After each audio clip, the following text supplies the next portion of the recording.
Good evening.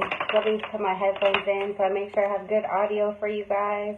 Welcome to the home front. I am very late this evening, but for good reason. I will definitely share that as soon as I get my headphones in here.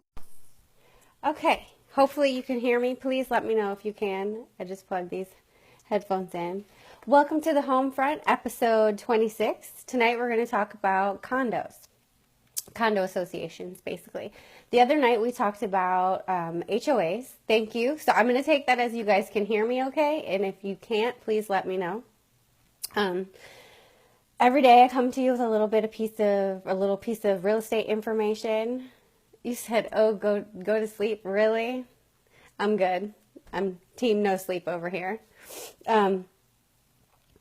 But yeah, we talked about HOAs the other day, and now I want to just kind of bring it back around to condos and kind of give you guys the differences with condos and HOAs. But every day I come to you, I talk to you about how I can help you, give you a little bit of information on real estate, and if I add any value, please feel free to tag a friend, hit the like button, love button, and please share this out. Don't be selfish with the information. Real quick, I'll say what's up to Terrence. What's up, Terrence? Tiffany, Dwayne, A.R. Harris, Dwayne Smith. That's a long name there. Chris Smith, what's up? Thank you for joining. Generally, a condo, let me give you guys the actual definition. It's a unit that has joint ownership in the common elements and individual ownership in the actual unit itself. So when you're thinking about buying, typically it's going to look like apartments. I know a lot of people know about condos, but I have actually sold some condos that look like townhouses. I did not even know that it was a townhouse until I actually looked at the tax record. So it is possible. But the main differences between HOAs and condo associations is the fact that if it is like a garden style, like an apartment style building, the condo association owns that. And they're responsible for the maintenance of that building itself. And they hold some sort of master insurance policy on it. Also, with condos, you don't own land.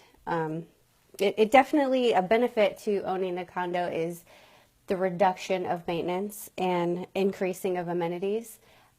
I've seen condo fees range anywhere from like $98 a month to $700 a month, which is just insane to me. But, you know, there are some who prefer no maintenance. I'd rather pay a hefty condo association fee and have all these amenities and be close to everything.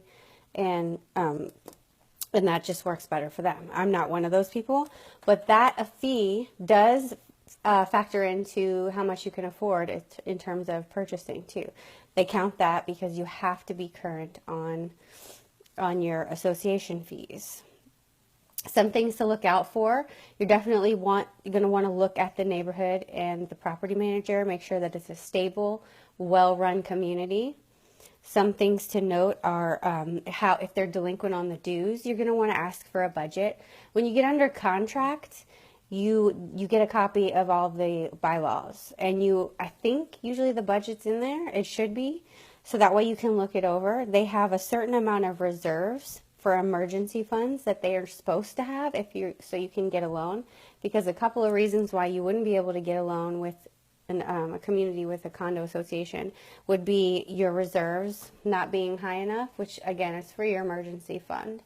Also, I mentioned before when we were talking about HOAs is the delinquency.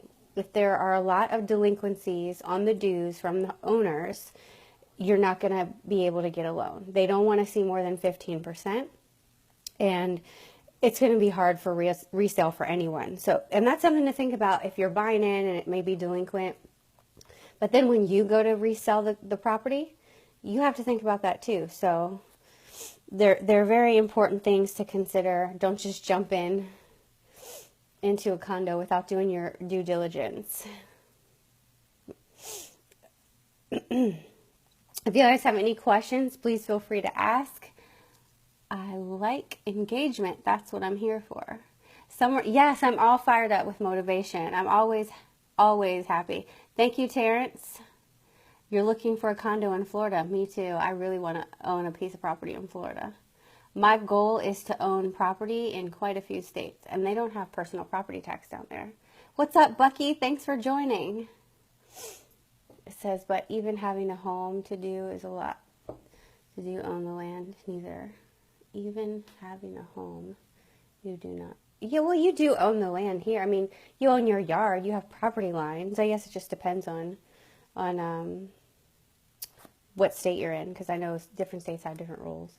Love HOAs. They're my friends. Yeah, HOAs are great when they work for you, but when they're too restrictive and you can't, for example, I personally have a problem with my condo or my association because they weren't allowing us to get 6-foot fences, and then some of the neighbors went ahead and got 6-foot fences, and I guess now it's allowed. You said, what are the condo fees like in your area? Well, I guess it just depends on the neighborhood and what the amenities are. I mean, my neighborhood doesn't cover too much. We get trash, and I think we pay like $42 a month. That's reasonable for me. The last meeting I heard that they were going to, now I don't participate in the meetings because there's just too much drama, but they wanted to get a light and a speed bump, and they were just complaining about a bunch of stuff, and I was like, we pay $42 a month. Let's just keep it the way it is. You know, we have one street. We don't have a whole bunch of streets. It's not like a huge community. Let's just keep it low. And then there's a community up the road that they don't really have a lot of free amenities. You actually have to pay for the services, but there's horse stables, there's a pool, there's a beach, it's a gated community with their own little police department, and they pay about $115 or $125 a month, which I think is ridiculous. I mean, because you have to pay for all those extra memberships to the golf club and to the pool and everything else. So what you're paying on top of this monthly fee, I think you're really just paying for it being gated and having your own police department, which I really don't feel like I need. I'm not that high maintenance. But yeah, that's a lot of information that will help you understand how condo associations work. If you guys have any questions, don't hesitate to reach out to me. I would love to help you. Please share this stream out. It's really helpful that you guys can, or not be selfish with information. Are the associations strict on renting and you're not? Some of them will tell you you're not allowed to re-rent it without permission. I would say that's probably more of condos. Be obsessed or be average. Exactly. Are you going to the Growth Con next year? I hope you. It's not a cold. I just had chili, and I have allergy issues, but it's not a cold. I swear. I always have the sniffles in the morning and at night. As a matter of fact, I was on the phone with my dad, and he was asking me why the hell I was sniffling. But yeah, that's it. It's just allergies. But if you have any topics you'd like me to talk about, please don't hesitate to ask. And if I can answer any questions, I'd love to help. I'm on all the social mediums, Twitter, Snapchat, Facebook, obviously. So thank you guys again for joining me, and I will see you guys tomorrow. And it was Wendy's chili, which is really amazing. It's like a last minute. Don't be sad. Trust me, I'm not sad. I'm super motivated. No, it was just a last minute decision because I've been busy all night, which is why I'm coming here so late doing my live, because I've been working on getting my tax crap together, and I had to print all that crap out. I need another HOA contract, and I'm set. Another HOA contract. Could you get a mortgage with 0 down? There are mortgage opportunities with 0 down. In our area in Virginia, we have the VHDA loan and the USDA. You also can, I don't know if you're military, but the VA loan. So there are some good possibilities. Each state has their own thing with mortgage assistance, either low or no money down. VHDA is specific, though, to Virginia. But yeah, if you'd like to get more information, please private message me. But thanks again for joining me. I appreciate you guys watching every night, and I will see you guys tomorrow.